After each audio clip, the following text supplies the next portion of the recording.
What's up guys, it's your boy, Mad Mike. And on today's episode, I'm gonna give you guys a breakdown on where I'm at with the interior of the project car. I'm gonna go over the seat brackets I made for the red leather racing seats, as well as the carpet's been all clean, shampooed, ready for reinstallation. I'm gonna go over all the interior panels of the car, tell you what I'm gonna do with them. So stay tuned, check it out. Alright guys, first things first. I gutted the entire interior of the Ferrari kit car, so all the carpet has been pressure washed. Then I went over it with some carpet shampoo, scrubbed it all down. It actually smells pretty good. Back panel's all clean. So that takes care of the carpet. That's ready to go back in. Now let's go check out the rest of the interior. Alright, so as you guys can see there, I got a little light on it. You can see a little bit better now. The entire interior has been gutted out. All the carpet, back panels, door panels, kick panels, stuff like that has all been ripped out. So I'm gonna go over everything and repaint it all black. This car, when it was done in the 90s, the dash, the door panels were painted black. They're recovered with black carpet and black leather. So I'm gonna probably keep the black theme going on the inside. Everything's gonna go black except for the two red bucket seats I have. What I did the other day was I fabbed up some custom seat mount brackets to mount to the stock Fiero floor pan. All right, so here's, I think that's the driver's side, I'm not sure, but we'll figure it out. So, for the red leather bucket seats I got, I made these, let me grab a light here. There we go, I'll try to hold both those with one hand. And on the floor here, I had to make a plate that would adapt the racing seats to the Fiero.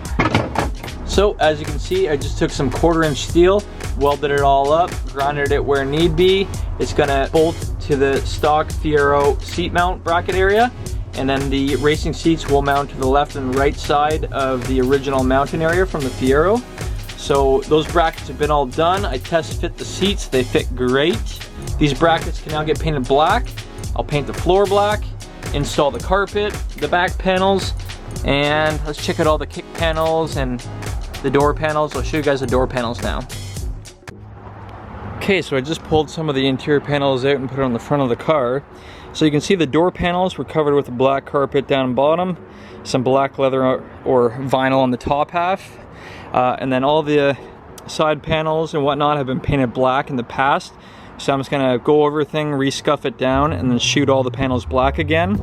For the door panel, I think I'm gonna leave the black carpet, but up here, I might fab up a panel and make that out of carbon fiber. Give it a little bit more race car look. It is gonna be the Koenig replica that I'm building. So to kind of carry that theme throughout, I'm gonna have the red leather seats on the inside. So I think adding some carbon fiber in the center console, dash area, and on the door skins would be a nice little touch. I might even go ahead and fab up a little dash pad that is a little bit longer and resembles the Ferrari Koenig Testarossa interior a little bit more. And that for the dash, I might do like a suede style dash. And for the headliner too, right now it's covered in black. Doesn't look too bad, but I'm gonna tear it out and probably do like a suede on the top to match. Comment below, let me know what you guys think I should do for the interior as far as suede, carbon fiber, black, red. You know, comment below what you think I should do with the interior. But yeah, these panels are probably gonna get painted black. Door skins, I'm not too sure what I'm gonna do. Carpet's gonna go back in. Seat brackets are done. Red seats can go in. Let's go check those out real quick if you guys haven't seen them yet. There they are.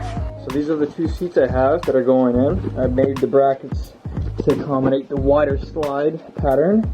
They fit really good inside the Fiero. The one problem is with the driver's seat is the e-brake hits right here a little bit. But if I scoot the seat all the way back, I'm able to pull the e-brake up. So that's a good thing. But yeah, these are gonna look really good inside the car. They're ready to go in. So let's go ahead, vacuum off that carpet, and this week or weekend, I'll go ahead and install the carpet, install the seats, install all the painted black kick panels, and then we'll go over the door, center console, and dash, and see what I want to do there. All right, the sun's starting to go down now. Carpet's been all cleaned, vacuumed. I had to pull the dirt bike out inside the storage shed. Just went ahead, painted the seat brackets that I fabbed up black. so they're not gonna rust out on me. And then once these are all dry, I can go ahead and install the carpet back into the car. So guys, I hope that gives you guys a good breakdown on where I'm at with the interior. Thanks for watching the video. If you guys have any comments or suggestions on what I should do for the interior of the Ferrari Fiero kickart project, make sure to leave comments below because I definitely value guys' opinion. That's part of the reason why I'm vlogging this and putting it on YouTube, is to have you guys be a part of the build. So comment below what you want to see as far as the interior goes. If you have any more questions about the interior, I'll answer that in another video. Thanks for watching. Stay tuned. We'll catch you guys next time. You!